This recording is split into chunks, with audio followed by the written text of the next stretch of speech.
Welcome to Brave Inflections. My name is Claudelle von Eck. I am the founder of Brave Inflections, and I'm really excited today. I've got a very special guest with me today, Brad Sadler. Brad, I'm not going to give you his resume because you'll see it's going to become apparent as we're speaking. But he refers to himself as a reformed fraudster, and I thought it was very important to bring him onto this platform to have a conversation, because what he has to tell the world fits perfectly into what Brave Inflections does.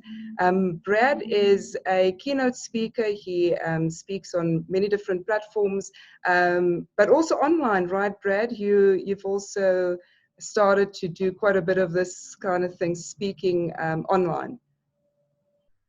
Yes, well, I think COVID has got a whole lot of people thinking completely differently.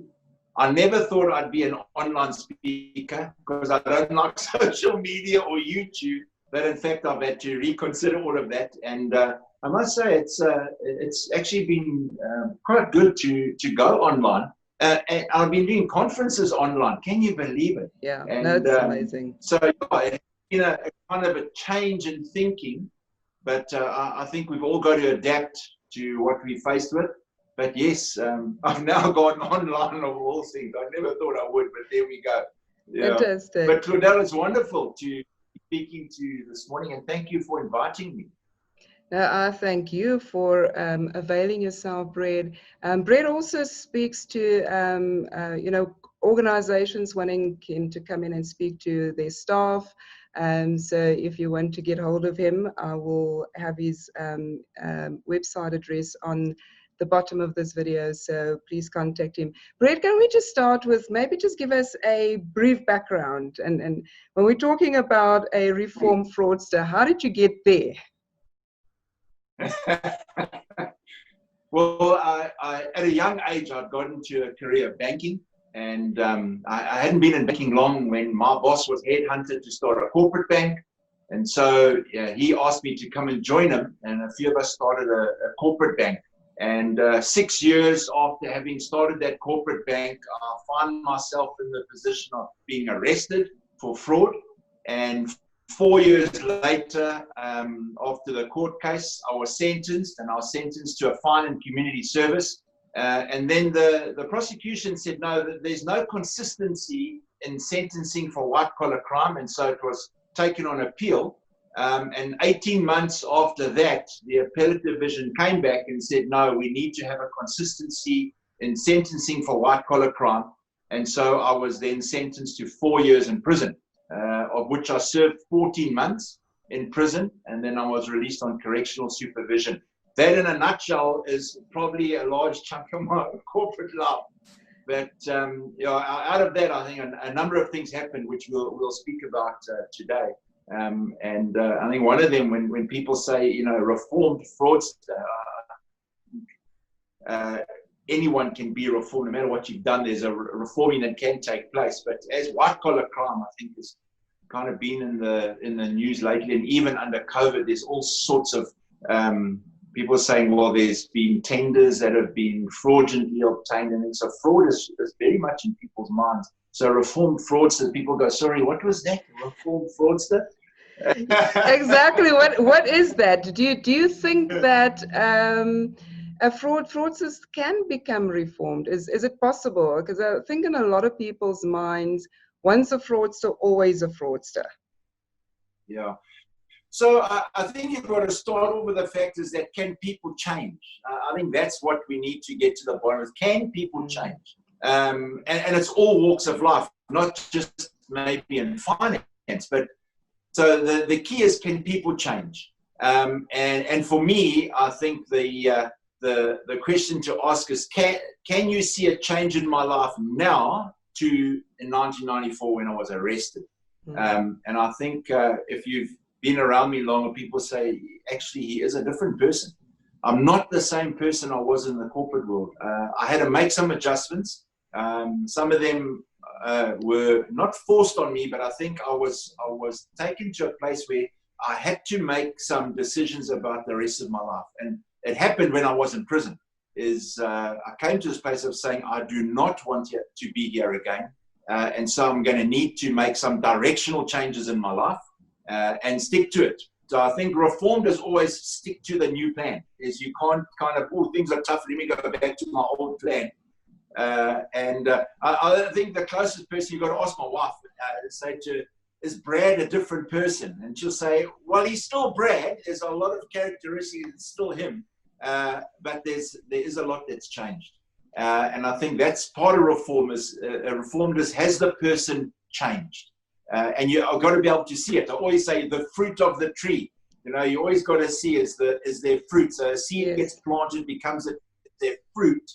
That fruit has changed. And I think if people see me, if they knew me then and they know me now, they say there's something different about him.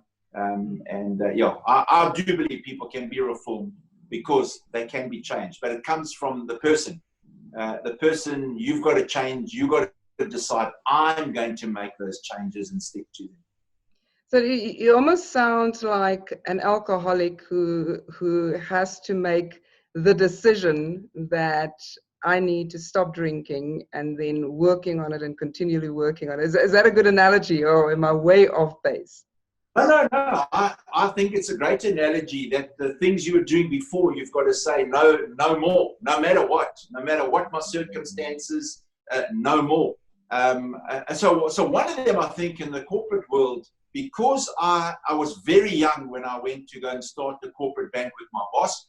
I was only 26 years old, and I think the influences of money and just authority and power, and I was extremely arrogant. I became extremely arrogant, and I think that was part of my downfall. There's my arrogance that I can do nothing wrong and I know what's best despite what other people are telling me, and that got me into a lot of trouble. And so, for me, the big change, I think, was just to see things in a different light, to see people in a different light. It was always my way or the highway. You did it my way, or sorry for you, it wasn't going to happen. And I've become a lot more, I would say humble, but in saying I'm humble, are you humble? Are you humble by saying that? but you know, Brad, as I'm listening to you, because I didn't know you then, right? So I've met you post, and I'm finding it very difficult to reconcile the individual that I have in front of me and the little bit that I've gotten to know about you in interacting with you with an arrogant person. That's quite a major shift. And you were talking, you're saying whilst you're in jail, you had to make decisions about things that you needed to change. Can you maybe expand on one or two of those that were fundamental in shifting your mindset? Yeah. So I think one of them is when I was in prison, I'd met obviously a whole lot of other inmates that were there. And a lot of them looked for other people to blame for the fact that they were an inmate in a prison. So you can go down the path of, well, I've also got other people have got a part to play in the reason I'm in prison. And so that change, I think I made very early on, is that I have no one else to blame except myself. But that then also comes with a whole lot of challenges, is that there's a time of self-forgiveness, which I think people struggle with. So early on I said, I'm the only one to blame. And then, of course, comes, but look what I've done to friends, family, that business, those people that I used to work with. There is a sense of shame and a sense of, can I ever forgive myself? And I think the challenge is when you don't forgive yourself, is I think it would be very difficult to move on. This thing of self-forgiveness is so important, but it's not a thing of, well, the past and just forget about it. That's not what I'm talking about. Self-forgiveness is saying, I am to blame for a lot of people's misfortune. I am to blame for a lot of people that have had to go through a difficult time, and I've got to reconcile that with moving on and becoming what I call an asset to society. I was determined when it was literally in the first 2 weeks of prison. I said, when I come out of here, I am going to be an asset to society and not a liability. And then I had to, in prison, I think it was in those 14 months, I dealt with this whole thing of no one else is to blame except myself. And I needed to forgive myself in order to move on and say, if I can do that, I can turn this around. Because I think if you don't, you become bitter. And bitter people are horrible to live with anyway. You know, when you get around a bitter person, you think, oof, no. So I decided to turn that around. Sure. And I said, you know what, I've got to look at this in a positive light. There were some terrible things that happened in prison. Some things, you know, people say, Brad, over time you'll forget. I say, no, over time I will know how to deal with it. You know, there were some terrible things that happened in prison, but I had to be careful. It didn't make me a bitter person. And then when I come out, well, society owes me. My thing is, society doesn't owe me. I owe them. I need to give back to society. I think that's been a big goal of my life, and a force that I've always pushed, is to say I need to give back to society, because in essence I hurt society, and so I need to give back. And yeah, that's part of why I do what I do. Sure. I want to give back, and also I don't want somebody. Now finish your sentence. Sorry, No, I was going to say, I really, one of the other reasons I do what I do is I don't want other people to have to go through what I went through. If there was a way that I could convince them not to go on a path that I went on, and not to have the consequences I had, that would be my best solution for people, is just don't go down the road I went down. Because I was fortunate, so I stayed married, my children still love me, I've got friends, I've managed to do something with my life. But there are many people where, when they come out of prison, actually they lose even more. And that's a sad thing. They don't become an asset to society. And I'm saying, no matter what's happened in your past, can we turn that around? That your past would not determine your future. Is that your current decisions and actions determine your future. Yeah. Don't allow the past to be like an anchor. You've got to let that anchor go, and without being arrogant about, say, yeah, let me just forget about it and I'll carry on. I've always got that baggage in the back there, but I'm carrying it less and less. Yeah. And and I speak about, there are some ways to do that.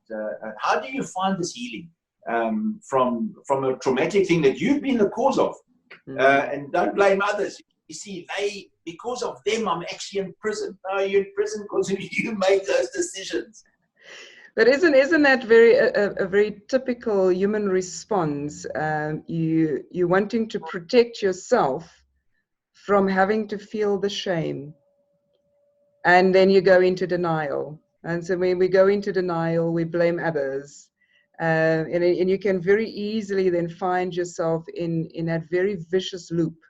And what I'm hearing you saying is that you've got to confront yourself, and that you need to be able to look yourself in the eye and say, I am where I am because of me, not because of other people. So what I do, because I'm hearing a few different things in what you're saying, so I just want to tease some of those out. So the one thing that I'm hearing you saying is that you realized that you caused pain. At what point did the penny drop for you that the implications of your actions? It's because for me, there's one thing, sometimes people acknowledge that they've done something wrong because they've been caught, and other times people acknowledge they have done wrong because they can actually see the implications of their actions, that they've hurt people. And for me, those are two different things. I don't know if you agree with me. So at what time, at what point in that journey that the penny truly dropped for you? Yeah. So it wasn't initially. You know, when I was arrested, I was still the arrogant Brad. I was like, what are you arresting me for? I've done nothing wrong. And these clients are still paying my money. And you know that I'm not the only one. And so as time went on, it took time. And because my court case wasn't, it didn't happen very quickly. There were years sometimes between appearances. And I had to get on with my life, and I tried to shut that out. It was actually my attorney said to me right near the end of my court case, years later, I'm still friends with him. And he said, Brad, I remember the day when you realized the significance of what you've done. Actually, he said, I saw the change in your demeanor. Sure. And it was right at the end of my court case. Wow. And he said, Brad, I actually saw the change. He said, suddenly you realized I've hurt people. I'm to blame for this. No one else is to blame. I need to accept the consequences fully, whatever they are. He said, Brad, I saw it. He said, and actually I saw a change in you as a person. He said there was a physical change, which is quite amazing, is that when we come to the place of accepting the responsibility of our consequences, actually there's a change in us physically. Wow. He said, Brad, you begin to smile. He said, this is incredible. He said, suddenly there was like a weight that came off your shoulders, and you realized, I need to go forward and I need to carry this myself. No one else is to blame. And so, it worked from there. So remember, Claudelle, when I was found guilty, there were 18 months where we paid the fine and I did the community service. Mm-hmm. And so there was, I didn't go into prison straight away. I only went into prison 18 months later. And so that for people, I think, can also be a shock, because now you start that blame thing again. But why now you're changing my sentence? That's not fair. That's unfair. You're changing my sentence. Yeah. It's a consequence. Yeah. I remember clearly the appellate division had come back and said, look, you're now going to prison. They literally gave me 3 days to get my life sorted out, which is impossible. I had to sit with my wife and my 2 children, our friends, my 2 daughters. And I remember saying to not blame me, I said, listen, I'm going to prison, but I'm coming back. And my wife said to me, she said, Brad, she didn't think I was coming back. She said she was so scared of what was going to happen in prison. Sure. She said, Brad, I never thought I'd see you again. And so she was also fighting her battles, and that she possibly wouldn't ever see me again. Something would happen to me in prison. So that 14 months in prison, I think, was a time for my family and for me. Both of us were having to deal with life issues. But I'm proud of my wife and my 2 girls. They did so well. They worked through those issues. We're stronger for it, but sometimes some families do fall apart, and that's where I would love to, do my speaking to companies and that, and to people. I really want families to stay together. You got to do this thing together. And maybe, Claudelle, that's another. Maybe just I'm thinking about it, having teased that out, is that as a family, we were determined from the beginning we would stick together no matter what, and I believe that helped. But I think often people, when they do something wrong, don't think broadly enough about how this would impact. I mean, I'm pretty sure that you didn't think, I'm pretty sure, you need to confirm that when you were busy with the wrong stuff, it did not occur to you the process your family would have to go through, and it's a very painful process to go through. So you're not the only person who lived in the consequences of your decisions and your actions. Your family also had to live in the consequences of your actions. So let me ask you, so the penny drops for you right at the end of the court trial. So this is now before you went into the community service first. Do you think that if the penny dropped for you earlier, say at the point when you got caught, or even maybe before you got caught, would that have had a fundamental impact? Would have it changed things? Or do you think it would still have rolled out the same way for you? I think where it would have changed is possibly for the trial. I think the trial would possibly have changed. If I'd realized this far earlier on and come to this place of taking complete responsibility for everything, because during the trial I was trying to fight, and it never occurred to me, it's like, why are you fighting this? You the problem, why are you still fighting? And whilst you're fighting, your family's also going through that. Yes, they also, they're going through this thing. I'm thinking, and right then we're like, man, what have I done? What have I done? I should have been in this place earlier on. The fact I wasn't. And you know, we can say, oh, why wasn't I? There's all sorts of reasons you can maybe have that, but I hadn't gone through the whole journey yet. For me, that's for me personally. But I would say to people that the quicker we take, the one thing I've learned, the quicker we take responsibility for our actions, actually the better. And just say, I'm taking complete responsibility, and I'm going to need to carry those consequences. I think one of the things as well is I was also in protective mode for my family because we'd been threatened and all sorts of things. I was in this protective mode, and I wasn't allowing anyone into this little family bubble. I wanted to protect my wife and children, and I was angry that now we're getting threatened and what's going on.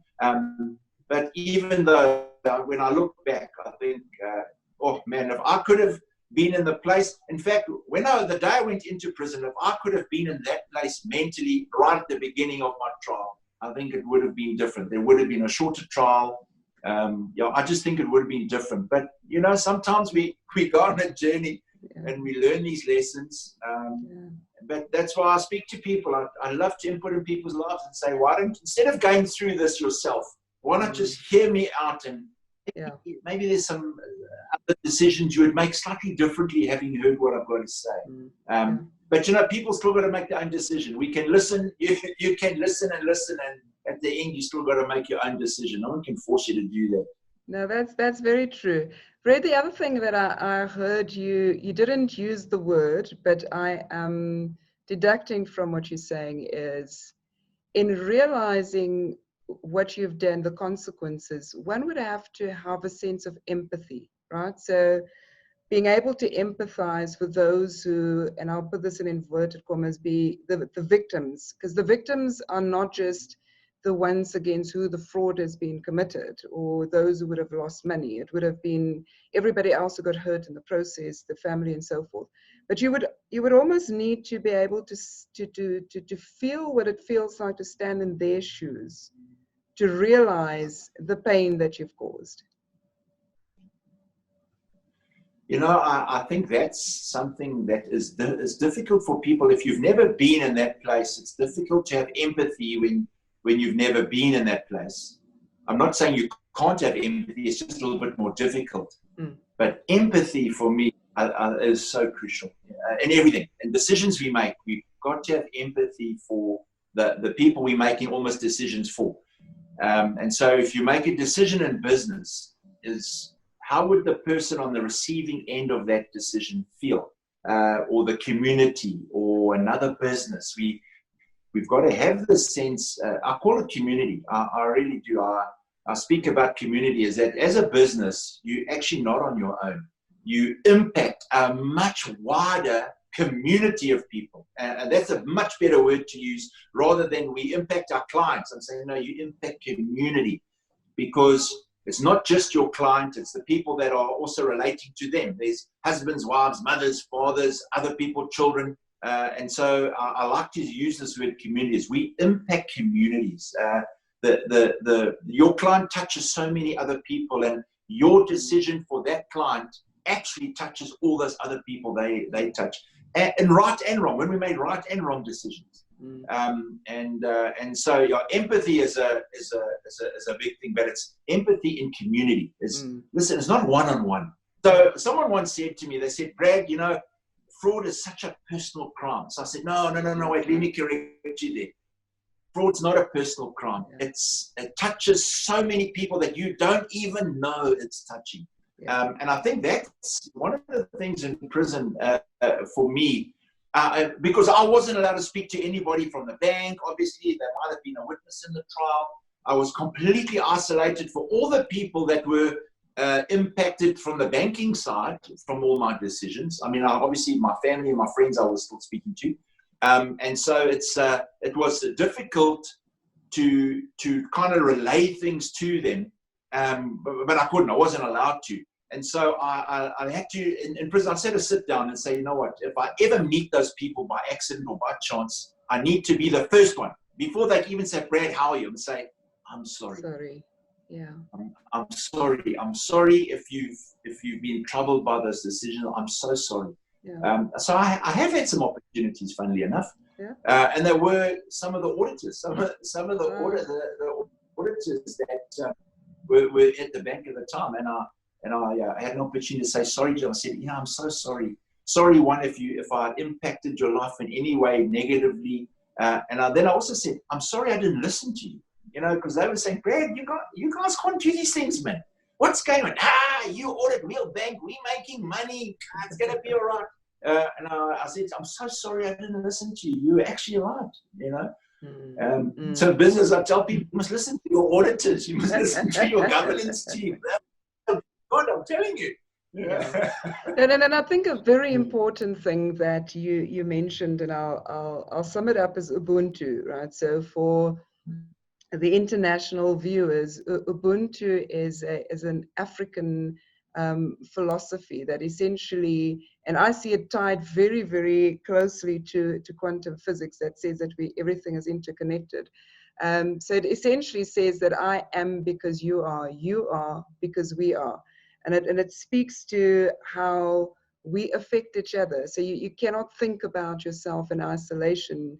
And I think this is, Brad, one of those things that we're missing opportunities in the foundation years of the kids, teaching these concepts in school for them to understand that you are not an island. All your actions and your decisions have a ripple effect. And some of those ripples you won't be able to see with your physical eye, because as you said, with the clients and how they affect the communities that they were in, and you wouldn't have seen those communities, you may only have seen the clients. But I want for us to close off by just having a little more focus on that healing process. So you've caused the pain, you realize that you've caused the pain. I suppose when that penny dropped, you felt the pain within yourself, because it's painful to get to a point where you realize I'm the bad guy in the story. That healing process, can you just talk a little bit about that as we're closing off? So I think it might be a little bit different for everybody, but in my experience, it came when a friend of mine asked me to go and speak to a conference of auditors and tell them my story. And I said to him, no, man, I'm not telling anyone I was in prison, and I'm not even speaking to auditors, because they might have been there. So there was a little bit of shame and a little bit of, oh no, but I don't want to tell people I was in prison. And then I went home and spoke to my wife, and she said, you got to go. She said, would you like this to happen to anyone else? I said, no. We were already in that place of saying we want to impact other people. I didn't quite think it was through conferences. I thought it was more personal level. She said, Brad, you've got to go. And so I went there. I didn't realize at the time. I have realized it now. But telling my story brings healing. It brought healing to me, because I could tell them, this is what I did. Yeah. I could openly, there was no hidden secrets. So I tell people, you can ask me any question you want, and I will tell you. I've decided to open my heart, and sometimes you don't want to open your heart because someone's going to slap it. I say, no, I'm going to open my heart, and I'm going to tell you what it was, and I'll tell you what it is. And there's a healing in that, especially where we've done that, to say, I did wrong, and I caused people pain. But I'm doing something different. I want to be an asset to society. I want to make a difference for the positive in people's lives. And so there's a healing that comes where you say, actually, you know what, I can make a difference. I'm no longer that person. I'm now this person. But to acknowledge I was that. Yeah. So I don't say, well, I don't want to talk about that arrogant person and that prideful person and that greedy person. I don't want to talk about that. I'm talking about the new Brad. No, this is who I was. This is who I am now. And in that, I think there's a lot of healing that for me took place. Was just being open about what I did and the consequences. And so I find laughter the best medicine. So you'll find when I talk, I try and see the funny side of some of the things that happened to me, even though they were quite serious at the time. But I don't think people think I laugh it off. I don't laugh off those consequences. I try and say, when we look at that, here's a way to look at it slightly differently. And so speaking for me, it's been incredible how it's brought healing to my life, to my family too, and my friends. And my wife, sometimes she says, Brad, it's incredible that it's brought healing to our family in the way I'm open about what happened. So I don't hide anything. I've hidden nothing from my daughters who are now married, and my son-in-laws. They all know everything that happened in our lives, and it has brought healing for them. It really has.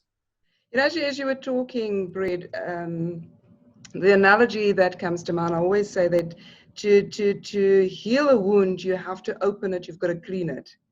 And of course, there will be a scar, but now the scar is a tool that you can use to warn others from not getting wounded in the process.